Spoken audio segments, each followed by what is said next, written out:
વિદ્યાર્થી મિત્રો, ગઈ વખતે આપણે જે નવું ચેપ્ટર જે ચાલુ કરેલું છે એ ચેપ્ટરના સંદર્ભની અંદર મેક્સવેલને જે ખૂટતી કડી હતી ડિસ્પ્લેસમેન્ટ કરંટ આઈડી એ આપણે સમજવા પ્રયત્ન કર્યો કેપેસિટરના ઉદાહરણના સંદર્ભની અંદર, કે જેમાં આપણે જોયું કે કેપેસિટરના બહારના ભાગમાં પ્રવાહ આપેલો છે તે આઈસી, એ વખતે અંદર કોઈ પ્રવાહ હોતો નથી. જ્યારે કેપેસિટરના અંદરના ભાગની અંદર જ્યારે પહોંચે છે ત્યારે ડિસ્પ્લેસમેન્ટ કરંટ આઈડી મળે છે. એટલે પરિણામી પ્રવાહ આઈ બરાબર આઈસી પ્લસ આઈડીના સ્વરૂપમાં આપણને પરિણામ મળ્યું. મેક્સવેલ કંઈ જેમ તેમ બેસી રહે એવું નહોતો. અગાઉના જે વૈજ્ઞાનિકોએ આપેલા જે સૂત્રો છે એમાં કંઈક એવું ભૂલ થતી હોય તો સુધારવા માટે એણે પ્રયત્નો કરેલા છે. અને હવે વિદ્યુત અને ચુંબકીય ક્ષેત્રના સંદર્ભમાં જે સમીકરણો મળ્યા, જેને મેક્સવેલના સમીકરણો તરીકે ઓળખવામાં આવે છે, તો અહીંયા મેક્સવેલના જે સમીકરણો છે એમાં પહેલું સમીકરણ જે ગાઉસનો નિયમ હતો તે બંધ સંકલન ઈ ડોટ ડીએ બરાબર ક્યુ અપોન એપ્સાયલોન 0. બીજું, ચુંબકત્વ માટે ગાઉસનો નિયમ બંધ સંકલન બી ડોટ ડીએ બરાબર 0. સમજો ઈ ડોટ ડીએ વિદ્યુત ક્ષેત્રના સંદર્ભમાં ક્યુ અપોન એપ્સાયલોન 0 છે, જ્યારે બીજામાં બી ડોટ ડીએ બરાબર 0. ફેરાડેનો નિયમ ઈ ડોટ ડીએલ બંધ સંકલન ઈ ડોટ ડીએલ બરાબર ફ્લક્સમાં થતો ફેરફાર એટલે minus d y by dt, જ્યાં ઋણ નિશાની છે એ લેન્ઝના નિયમની હાજરી આપે.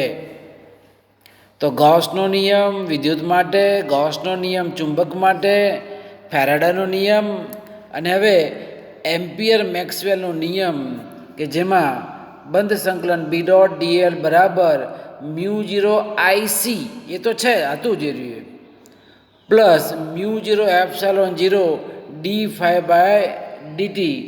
તો આ રીતે એણે જે સમીકરણો જે ચાર જે મળ્યા છે, રાઈટ, એનું સંકલન સાધવાનો પ્રયત્ન કરેલો છે. એના પછી બહુ સરસ પ્રશ્ન છે, વિદ્યુત ચુંબકીય તરંગોની લાક્ષણિકતાઓ જણાવો. અહીંયા ઘણી બધી લાક્ષણિકતાઓ છે, આપણે માત્ર 4 લાક્ષણિકતાઓ લખવાની છે, એ પણ એક સ્ટેટમેન્ટ ફોર્મની અંદર જ. અહીંયા સમજૂતી લાંબી છે, આપણે એ આખી સમજૂતી લખવાની જરૂર નથી, માત્ર મેઇન પોઈન્ટ જ આપણે લખવાનો રહેશે. હવે અહીંયા વિદ્યુત ચુંબકીય તરંગોની લાક્ષણિકતામાં તમે જુઓ કે પહેલામાં વિદ્યુત તરંગો એટલે ઈ અને ચુંબકીય ક્ષેત્ર તરંગો પરસ્પર લંબ હોય છે. આ પહેલું એક સ્ટેટમેન્ટ તમે લખી શકો. આકૃતિમાં તમે જોઈ શકો છો કે અહીંયા 3 ડાયમેન્શનની અંદર દર્શાવ્યું છે કે પરસ્પર લંબ છે. પરસ્પર લંબ છે ચુંબકીય ક્ષેત્ર બીના તરંગો અને વિદ્યુત ક્ષેત્ર ઈના તરંગો પરસ્પર લંબ છે. બરાબર. એના પછી બીજો નિયમ તમે જુઓ, સમતલ વિદ્યુત ચુંબકીય તરંગ ઝેડ દિશામાં પ્રસરે તો વિદ્યુત ક્ષેત્ર એક્સ દિશામાં અને આપેલ સમયે ઝેડ અક્ષ સાથે સાઇન વિધેય અનુસાર બદલાય છે, જ્યારે ચુંબકીય ક્ષેત્ર છે એ વાય અક્ષની દિશામાં છે અને તે ઝેડ અક્ષ સાથે સાઇન વિધેય અનુસાર બદલાય છે. તમે જુઓ અહીંયા આકૃતિમાં આ ઝેડ દિશા, આ વાય દિશા અને આ એક્સ દિશા, અને એ સંદર્ભમાં વિદ્યુત ક્ષેત્ર છે એ આપણું એક્સ દિશાના સંદર્ભમાં છે, ચુંબકીય ક્ષેત્ર છે તે વાય દિશાના સંદર્ભમાં છે, પણ ઝેડ અક્ષ સાથે એ વિધેય સાઇન વિધેયના આધારે એ બદલાય છે. અને એમાં આપણે જ્યારે પરિણામની જ્યારે ચર્ચા કરીએ છીએ ત્યારે તમે જુઓ અહીંયા વિદ્યુત ક્ષેત્ર માટે એનું સૂત્ર EX બરાબર E0 સાઇન કે ઝેડ માઇનસ ઓમેગા ટી, અને ચુંબકીય ક્ષેત્ર BY બરાબર B0 સાઇન કે ઝેડ માઇનસ ઓમેગા ટી. અહીંયા ફેરફાર જે છે એ ફેરફાર થાય છે તો પરિણામી ચુંબકીય ક્ષેત્ર અને વિદ્યુત ક્ષેત્રના સંદર્ભમાં તમે જુઓ અહીંયા E બરાબર E0 સાઇન કે z minus omega t i caret. કેમ? કારણ કે એ કઈ દિશામાં હતું? ઉપર એક્સ દિશામાં હતું. જ્યારે ચુંબકીય ક્ષેત્ર છે એ વાય દિશા હતું, માટે ત્યાં જે લખેલો છે. તો એ સંદર્ભમાં અહીંયા ચુંબકીય ક્ષેત્ર અને વિદ્યુત ક્ષેત્રના સંદર્ભમાં બે સમીકરણો જે છે એ બે સમીકરણો લખી શકાય. પણ તરંગ સદિશ કે બરાબર 2π/લેમ્બડા, ઓમેગા એટલે કોણીય આવૃત્તિ, ઓમેગા અપોન કે એટલે તરંગની ઝડપ. તો આપણને ઓમેગા બરાબર સી ઇન્ટુ કે, જ્યાં સી ઇઝ ઇક્વલ ટુ 1/μ0ε0 લખવાનું થાય. છેવટે વી લેમ્બડા બરાબર સી લખી શકીએ. તો આ આવડો મોટો તમારો આ જે પોઈન્ટ લખો એના કરતાં નાના નાના પોઈન્ટ તમારે લખવાના. ધારો કે ત્રીજો પોઈન્ટ તમે જુઓ કે E/B બરાબર સી. કેટલું સરળ સૂત્ર થઈ ગયું કે તરંગમાં વિદ્યુત ક્ષેત્ર અને ચુંબકીય ક્ષેત્રના મૂલ્યોનો ગુણોત્તર સી જેટલો મળે છે, જ્યાં સી એટલે પ્રકાશની ઝડપ. અહીંયા ઉપર પણ લખેલું છે 1/μ0ε0. એકદમ ઇઝી સૂત્ર આપણને મળે, એ જ આપણે યાદ રાખવાનું. તો ત્રીજું પરિણામ તમે જુઓ E0/B0 બરાબર સી. એના પછી મુક્ત અવકાશમાં અથવા તો શૂન્યાવકાશમાં વિદ્યુત ક્ષેત્ર અને ચુંબકીય ક્ષેત્રના દોલનો પોતાની જાતે જ ચાલુ રહે છે, એટલે કે કોઈ માધ્યમની જરૂર રહેતી નથી. મેઇન આપણું આ પોઈન્ટ લખવાનો કે વિદ્યુત અને ચુંબકીય ક્ષેત્રના દોલનો માટે માધ્યમ જરૂરી નથી. બરાબર થઈ ગયા ને? સરસ. 3 મુદ્દા, 3 પોઈન્ટ. બરાબર. એક આપણે પહેલો પોઈન્ટ જોયો કે વિદ્યુત અને ચુંબકીય તરંગો પરસ્પર લંબ હોય છે. બીજો પોઈન્ટ E0/B0 બરાબર સી. ત્રીજો પોઈન્ટ વિદ્યુત અને ચુંબકીય ક્ષેત્રના દોલનો માટે કોઈ માધ્યમ જરૂરી નથી. હા. ચોથો તમે આપણે એના પછીનો તમે જુઓ કે વિદ્યુત અને ચુંબકીય તરંગો એ લંબગત તરંગો છે, એટલે કે બિન યાંત્રિક તરંગો છે. થઈ ગયા 4 મુદ્દા. હા. હજુ જો તમારે વધારે લખવા હોય તો નાના નાના મુદ્દાઓ તમારે લખવા પડે. કે છઠ્ઠો પોઈન્ટ તમે જુઓ મુક્ત અવકાશ અથવા તો આપણે એને શૂન્ય અવકાશ કહી દઈએ. વિદ્યુત ચુંબકીય તરંગોનો વેગ એક મૂળભૂત અચળાંક છે અને એનો વેગ સી એટલે પ્રકાશનો વેગ આપણે લઈએ છીએ 3×10⁸ મીટર પ્રતિ સેકન્ડ. બરાબર. તો એ આપણે લખી શકીએ. તો પ્રકાશે શૂન્યાવકાશમાં 1/c બરાબર 1/2.99792458 સેકન્ડ જેટલા સમયમાં કાપેલા અંતરને 1 મીટર તરીકે વ્યાખ્યાયિત કરવામાં આવે છે. તો 1 મીટરની વ્યાખ્યા પણ આપણને મળે છે. તો લંબાઈના એકમને સીના એકમ અને સમયના એકમના પદમાં વ્યાખ્યાયિત કરી શકાય છે. તમારે એ આટલું સ્ટેટમેન્ટ લખો તો પણ ચાલે. એના પછી નેક્સ્ટ પોઈન્ટમાં વિદ્યુત ચુંબકીય તરંગોએ વિવર્તન, વક્રીભવન અને ધ્રુવીભવન સમજાવે છે, ધ્રુવીભવન અનુભવે છે. આ એકદમ સરળ સરળ બધા પોઈન્ટો આપણે લખવાના. બરાબર. તો વિદ્યુત ચુંબકીય તરંગો વિવર્તન, વક્રીભવન અને ધ્રુવીભવન અનુભવે છે. બરાબર. કેટલું સરળ આપણો પોઈન્ટ થઈ ગયો. પાછળનું આ કંઈ ડિટેલ કંઈ લખવાની જરૂર છે નહીં. એના પછી વિદ્યુત ચુંબકીય તરંગો ધ્રુવીભૂત છે, જે નાના AM રેડિયોના બ્રોડકાસ્ટિંગ સ્ટેશન પ્રત્યેના પ્રતિસાદની મદદથી સહેલાઈથી જોઈ શકાય છે. AM amplitude modulation AM. 9માં વિદ્યુત ચુંબકીય તરંગો ઉર્જા અને વેગમાનનું વહન કરે છે. કોનું વહન કરે છે? ઉર્જા અને વેગમાનનું વહન કરે છે. તો આ રીતે 4 પોઈન્ટ 5 પોઈન્ટ તમે લખી દો. 2 માર્કનો પ્રશ્ન છે, એ 2 માર્કનો પ્રશ્ન તમને મળે. પણ હમણાં 2020ની માર્ચની પરીક્ષાની અંદર ઉર્જા ઘનતાના સાપેક્ષમાં પ્રશ્ન પૂછ્યો હતો કે મુક્ત અવકાશમાં વિદ્યુત ક્ષેત્ર E ધરાવતા વિભાગમાં વિદ્યુત ઉર્જા ઘનતા ρ E બરાબર 1/2 E0 ε0 E² છે એકચ્યુઅલી, અને ચુંબકીય ક્ષેત્રની ઉર્જા ઘનતા ρ B બરાબર 1/2 B²/μ0. તમે જો કે અહીંયા 2 આવે, વિદ્યુત ઉર્જા ઘનતા બરાબર 1/2 ε0 E², જ્યારે ચુંબકીય ઘનતા બરાબર 1/2 B²/μ0. તો આ તો આપણા કેવા છે? એકલા વિદ્યુત તરંગો છે? ના. એકલા ચુંબકીય તરંગો છે? ના. પણ શું છે? બંનેનો સરવાળો છે. અને આથી આપણે અહીંયા તમે જુઓ કે વિદ્યુત ચુંબકીય તરંગોના સંદર્ભની અંદર એકમ કદ દીઠ ઉર્જા ઘનતા ρ બરાબર ρ E પ્લસ ρ B, એટલે કે 1/2 ε0 E² પ્લસ 1/2 B²/μ0 પરિણામ છે. એ પરિણામ બંનેનો સરવાળો કરી શકીએ. બરાબર. તો આ રીતે ઉર્જા જે ઘનતા જે મળે છે એમાં બંનેનો સરવાળો મેં કીધો આપણે. તો એમાં તમે જો 1/2 ε0 E² પ્લસ 1/2 B²/μ0. પણ બી બરાબર સૂત્ર શું હતું? E અને બીનો સંબંધ હતો. E અને બીનો સંબંધ કયો હતો? કે E0 લખ્યું હતું અગાઉ. E0/B0 બરાબર C. તો એ સંદર્ભમાં તમે જો કે અહીંયા B બરાબર E/C લખી શકાય. આ બીને જો કરવામાં આવે તો આ C અહીંયા જાય ને B0 ઉપર જતું રહે અને E0 નીચે આવતું રહેશે. તો એ સંદર્ભની અંદર B બરાબર તમે જો કે અહીંયા B બરાબર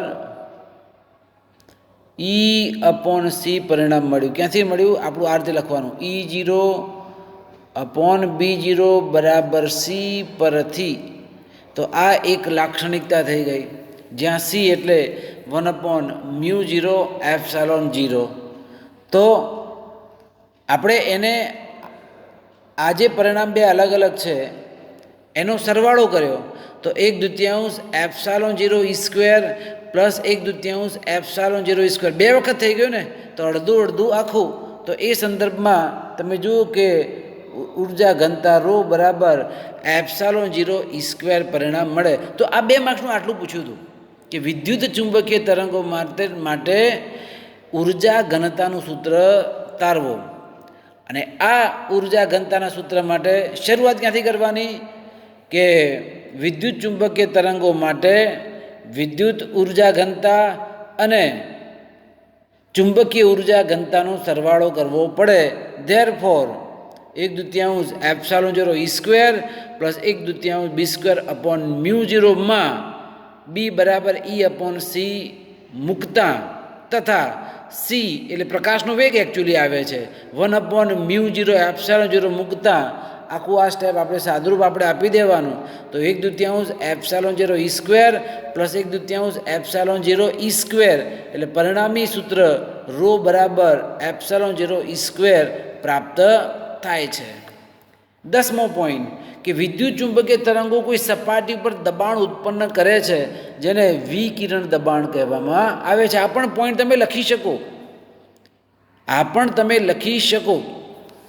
અને એ સપાટીનું મળતું વેગમાન P બરાબર U/C ના સંદર્ભમાં આપણે લઈ શકીએ.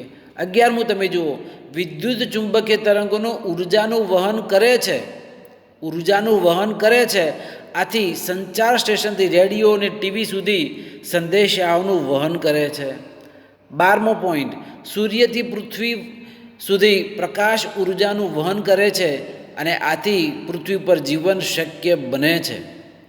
પછી ઉદ્ગમથી 13મો પોઈન્ટ, ઉદ્ગમથી દૂરના વિસ્તારો માટે વિદ્યુત ક્ષેત્ર અને ચુંબકીય ક્ષેત્રના સદિશના દોલનો સમાન કળામાં હોય છે. ક્યાં? નજીક નહીં, દૂર માટે. નજીક તો કળા તફાત કેટલો છે? π/2 છે ને. આપણે હમણાં પહેલો જ પોઈન્ટ એ હતો કે ઈ અને બી પરસ્પર લંબ છે, પણ બહુ દૂર અનંત અંતરે બંને લગભગ સમાન કળામાં જોવા મળે છે. અને 14મો પોઈન્ટ, ઈ ક્રોસ બીની દિશા વિદ્યુત ચુંબકીય તરંગના પ્રસરણની દિશા દર્શાવે છે. તો આ જે 14 પોઈન્ટ જે છે એમાંથી તમારે નોટની અંદર નાના નાના પોઈન્ટર સ્ટેટમેન્ટ એક લાઇનમાં જ આપણે પૂરા કરી દેવાના, બરાબર. પણ જો ઉર્જા ઘનતાનું જો સૂત્ર જો પૂછાય તો આ આપણે આટલું લખવું પડે સાદુરૂપ સાથે. તો અહીંયા સરસ મજાનો પ્રશ્ન તૈયાર કરી દેજો. 2 માર્કના પ્રશ્નમાં ઘણી બધી વખત મેક્સિમમ આ પ્રશ્ન પૂછ્યો છે કે વિદ્યુત ચુંબકીય તરંગોની લાક્ષણિકતાઓ લખો, બરાબર. તો આ પ્રશ્ન તમારે ખાસ તૈયાર કરવાનો. પોઈન્ટ્સ બધા નાના નાના કરવાના, મોટા પોઈન્ટ કરવાની કોઈ જરૂર નથી. ઉદાહરણનો દાખલો જરા જુઓ. 8.2, એક 25 મેગાહર્ટ્ઝ, મેગા એટલે 10⁶ આવૃત્તિ ધરાવતું, એટલે એક આવૃત્તિ આપેલી છે. વિદ્યુત ચુંબકીય તરંગ મુક્ત અવકાશમાં એક્સ દિશામાં ગતિ કરે છે. ચોક્કસ સમયે અને અવકાશના એક ચોક્કસ બિંદુ આગળ વિદ્યુત ક્ષેત્ર ઈ બરાબર 6.3 જે વોલ્ટ પર મીટર. જે એટલે વાય દિશા. હા, અંદરથી સમજી જવાનું. ઓકે, તો વિદ્યુત ચુંબકીય તરંગ કઈ દિશામાં છે? એક્સ દિશામાં. વિદ્યુત ક્ષેત્ર કઈ આપ્યું? વાય એટલે ઈ અહીંયા જે લખેલું છે એટલે વાય દિશામાં છે. તો આ બિંદુ આગળ ચુંબકીય ક્ષેત્ર કેટલું હશે એ પણ આ 2020માં પ્રશ્ન પૂછાયો હતો. તો હમણાં આપણે ચર્ચા કરી કે ઈ બરાબર BC અથવા તો C બરાબર E/Bના સંદર્ભની અંદર B બરાબર E/C તમે લઈ લો. તો ઈનું મૂલ્ય આપેલું છે 6.3. C એટલે પ્રકાશનો વેગ લઈ લેવાનો 3 × 10⁸ એટલે સાદુરૂપ આપો તો 2.1 × 10⁻8 ટેસ્લા. કેમ ટેસ્લા? ચુંબકીય ક્ષેત્ર શોધવું હતું, તો ચુંબકીય ક્ષેત્રનો એકમ ટેસ્લા થશે. ક્લિયર? તો કેટલા ટેસ્લા મળે? 2.1 × 10⁻8 ટેસ્લા મળે. જવાબ આપણો પૂરો. પણ હવે અહીંયા જો દિશાના સંદર્ભમાં તમે જુઓ કે ઈ ક્રોસ બીની દિશા, ઈની દિશા કઈ હતી? જે હતી. અને ક્રોસ બીની દિશા અને તરંગ પ્રસરણ દિશા કઈ હતી? આઈ હતી. તો આઈ બરાબર જે ક્રોસ બી, તો એ કઈ થશે? એકચ્યુઅલી દિશા ઝેડ અક્ષની દિશામાં થશે. એટલે આપણો જવાબ લખી શકાય. દિશા કઈ? તો બી બરાબર 2.1 × 10⁻8 ટેસ્લા. પણ આગળ અહીંયા કે ઝેડ અક્ષની દિશામાં લખવું પડે. ઇઝી પ્રશ્ન હતો, બરાબર. ફરી એક વખત તમે જુઓ શું આપેલું છે તે ઈ આપેલો છે, બરાબર. અહીંયા આવૃત્તિ આપેલી છે પણ એનું કંઈ કામ છે નહીં. સૂત્ર આપણું કયું વાપરવાનું? બી બરાબર E/C. ઈ ખબર છે, સી ખબર છે, તો આ મળી ગયું. દિશા શોધવી છે તો આઈ બરાબર જે ક્રોસ બીની દિશા, એટલે કે આઈ જે કે, તો અહીંયા કેની દિશા આપણને મળે +Z અક્ષની દિશાની અંદર. તો આ આપણો જવાબ. બી બરાબર 2.1 × 10⁻8 કેરેટ ટેસ્લા જેટલું ચુંબકીય ક્ષેત્ર ત્યાં હશે. અહીંયા આવૃત્તિનું કોઈ કામ નથી. અમુક ટાઈમે એવું બને પણ ખરા કે ડેટા તમને આપેલો હોય પણ એ ડેટાનો આપણે ઉપયોગ ન પણ કરતા હોઈએ, જરૂર ન પણ હોય. ક્લિયર? એના પછી નવો પ્રશ્ન જુઓ.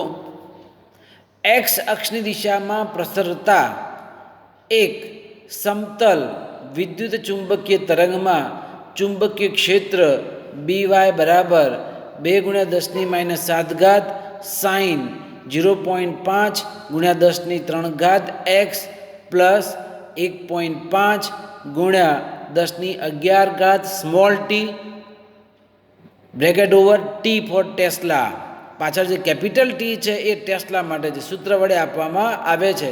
તો અહીંયા ચુંબક વાય દિશાનું ચુંબકીય ક્ષેત્રનું સૂત્ર આપી દીધેલું છે. 2 × 10⁻⁷ સાઇન 0.5 × 3x પ્લસ 1.5 × 10⁻11 t. તો તરંગની તરંગ લંબાઈ અને આવૃત્તિ કેટલી હશે? ચુંબકીય ક્ષેત્રના આધારે વિદ્યુત ક્ષેત્ર માટેનું તરંગ સમીકરણ લખો. હવે આપણે મેઇન જે સમીકરણ છે લખવાનું છે પહેલાં, અને એને ચુંબકીય ક્ષેત્રનું વ્યાપક સમીકરણ સાથે સંકળાવવાનું છે, સરખામણી કરવાની છે. તો સમીકરણ કયું છે? BY બરાબર B0 sine kx plus omega t. જો બંનેને સરખાવો તો B0 એટલે 2 × 10⁻⁷ બરાબર. પછી k એટલે 0.5 × 10⁻3. પછી ઓમેગા કેટલા છે? 1.5 × 10⁻11. સમીકરણો આપણે આ રીતે સરખાવીને B0 k ઓમેગા લખી શકીએ. પણ હવે તરંગ સદિશ k બરાબર 2π/λ. તરંગ સદિશ k નું સૂત્ર છે, યાદ છે? 11માં ભણી ગયા છીએ. તો તરંગ સદિશ k બરાબર 2π/λ. ક્યાંક આપણે શું શોધવું છે? તરંગ લંબાઈ લેમડા શોધવી છે. ત્યારે 2π/λ બરાબર 0.5 × 10⁻3. તો લેમડાને કરતા કરો તો 2πની કિંમત 3.14, 0.5 × 10⁻3 ક્યાં આવશે? છેદમાં આવશે. તો આનો જવાબ છે 1.256 × 10⁻2 મીટર જેટલો જવાબ આવે. તો આ શું મળી ગયું આપણને? લેમડા, તરંગ લંબાઈ લેમડા મળે. હવે કહે છે કે આવૃત્તિ કેટલી? તો અહીંયા કોણી આવૃત્તિનું ઓમેગાનું સૂત્ર કયું છે? ઓમેગા બરાબર 2πν. ઓમેગા બરાબર 2πν બરાબર. તો એ સંદર્ભમાં અહીંયા 2πν બરાબર 1.5 × 10⁻11. તો ન્યૂ બરાબર 1.5 × 10⁻11 ભાગ્યા 2 × 3.14. તો તમારો જવાબ છે 2.388 × 10⁻10 હર્ટ્ઝ જેટલી આવૃત્તિ એની હશે. તો આ રીતે એકદમ સરળતાથી આપણે આનો ઉકેલ છે એ ઉકેલ આપણે શોધી શક્યા, કે જેમાં બે સમીકરણો જે હતા એ બંને સમીકરણોની માત્ર સરખામણી કરવાની. એના આધારે B0 મળી જાય, એના આધારે k મળે, એના આધારે ઓમેગા મળે. પણ k બરાબર 2π/λ એના આધારે આપણે લેમડા શોધી શકીએ. અને ઓમેગા બરાબર 2πν. તો 2πν એના આધારે આપણે આ પરિણામ છે એ પરિણામ સાથે સરખાવી દઈએ. ક્યાંક ઓમેગા આપેલો હતો તો ન્યૂ બરાબર 2.388 × 10⁻10 હર્ટ્ઝ જેટલો જવાબ આપણો આવશે. બરાબર? જાગો છો ને ભાઈ? એના પછી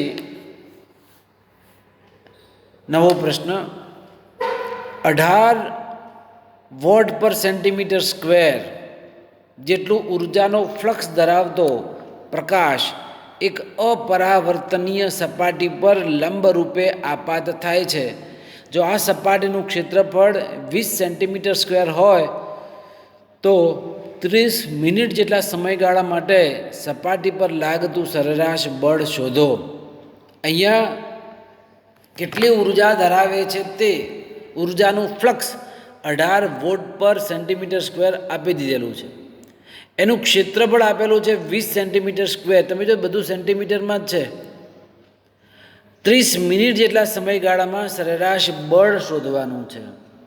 હવે આપણને વ્યાખ્યામાં ખબર છે કે બળ એટલે વેગમાનમાં થતો ફેરફાર. એટલે વેગમાન P/T. કોઈ પણ પદાર્થ પર લાગતું બળ કેટલું? તો વેગમાનમાં થતા ફેરફારનો સમય દર એટલે કે P/T. કુલ ઉર્જા U બરાબર, કુલ ઉર્જા કેટલી એની? તો ઉર્જાનું ફ્લક્સ એ આપેલું છે ઇન્ટુ ક્ષેત્રફળ ઇન્ટુ સમય.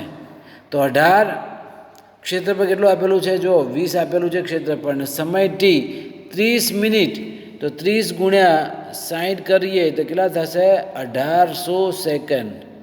તો આપણે અહીંયા 1800 વડે ગુણવા પડે તો 6.48 × 10⁵ જૂલ જેટલી ઉર્જા છે એ કુલ ઉર્જા આપણને મળે, બરાબર. જે ઉર્જા છે એના સંદર્ભમાં આપણે અહીંયા આવું પરિણામ છે એ પરિણામ મેળવી શકીએ, બરાબર. આપણે તો બળ શોધવું હતું ને, એફ શોધવું હતું. હવે યુ શોધી દીધા પછી આપેલી સંપૂર્ણ અપરાવર્તક સપાટી માટે વેગમાન પી બરાબર યુ અપોન સી. યુની કિંમત આપણે શોધી 6.48 ગુણ્યા 10⁵ સી એટલે પ્રકાશનો વેગ જ લઈ લેવાનો. સી એટલે પ્રકાશનો વેગ 3 ગુણ્યા 10⁸ સાદરૂપ આપવામાં આવે તો 2.16 ગુણ્યા 10⁻³ કિલોગ્રામ મીટર પર સેકન્ડ આવે. હવે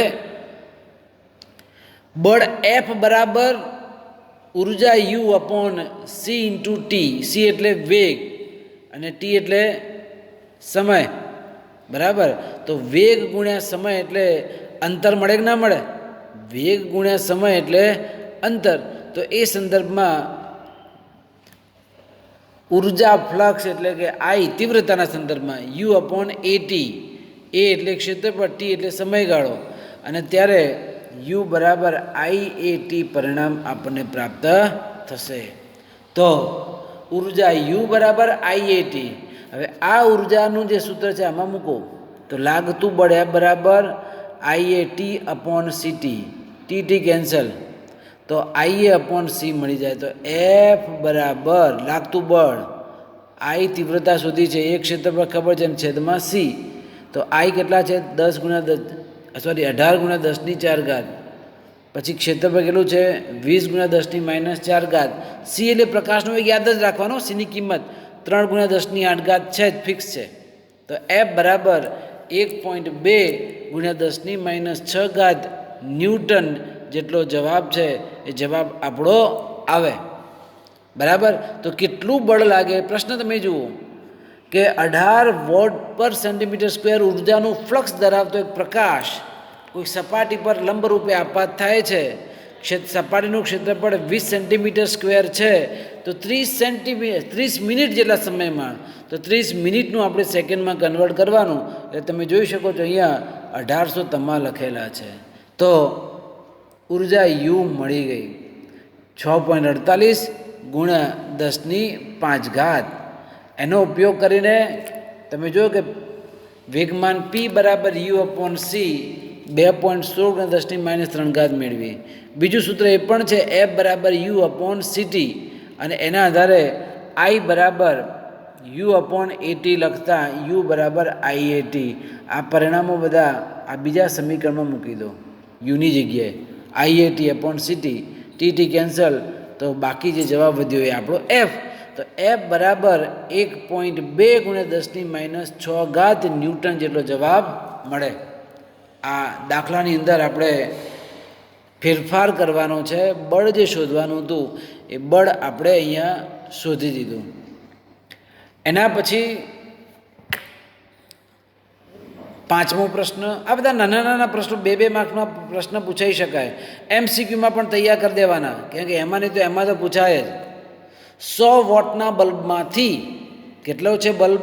100 વોટના બલ્બમાંથી નીકળતા વિકિરણથી 3 મીટર દૂર ઉદ્ભવતા વિદ્યુત અને ચુંબકીય ક્ષેત્રો ગણો. બલ્બની કાર્યક્ષમતા 2.5% છે. ઓકે, કાર્યક્ષમતા 2.5% એટલે પાવર કેટલો? એનો પાવર એટલે કેટલો? 2.5% ગુણ્યા 100 ભાગ્યા 100 એટલે કેટલું થયું? પાવર પી 2.5 વોટનો. અરે બાપરે, શું લેવાનું એમાં? આમ તો 100 વોટનો કહીએ છીએ, પણ પાવર કેટલો છે? માત્ર 2.5 વોટ છે. હવે વિકિરણ તીવ્રતા આઈ બરાબર પી અપોન એ એટલે પાવર ભાગ્યા ક્ષેત્રફળ. તો પાવર એટલે પી, ક્ષેત્રફળ એટલે 4πr². આ વર્તુળાકાર ભાગ છે એનું વક્ર ભાગ જે થયો એનું ક્ષેત્રફળ એટલે કેટલું થયું? 4πr². ગોળાની વક્ર સપાટીનું ક્ષેત્રફળ 4πr² સંદર્ભમાં, અને એમાં પી પાવર આપણે લખ્યો 2.5, 4 પાઈની કિંમત અને ત્રિજ્યા આર કેટલી છે? 3 મીટર દૂર છે, ત્રિજ્યા આર 3 લેતા 3નો વર્ગ કરવાનો છે.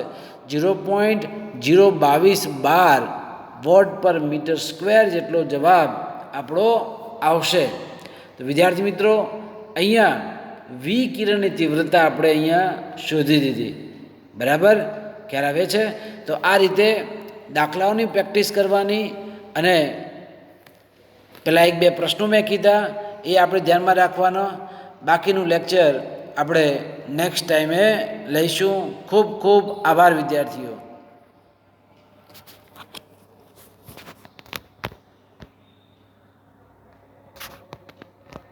Mm.